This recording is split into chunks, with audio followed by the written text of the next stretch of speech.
అమరమైన నీ చరితం, విమలమైన నీ రుధిరం, ఆత్మీయముగా ఉత్తేజపరచిన పరివర్తన క్షేత్రము.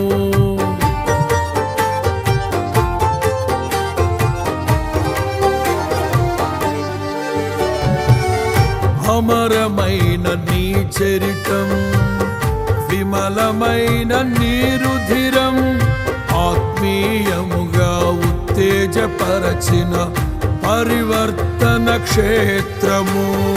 ఇన్నాళ్ళుగా నన్ను స్నేహిల్చి ఇంతగా ఫలింపచేసితివి. ఈశ్వర సంపదనంతటితో అభినయించినే పాడెదను. ఉండలేను, బ్రతుకలేను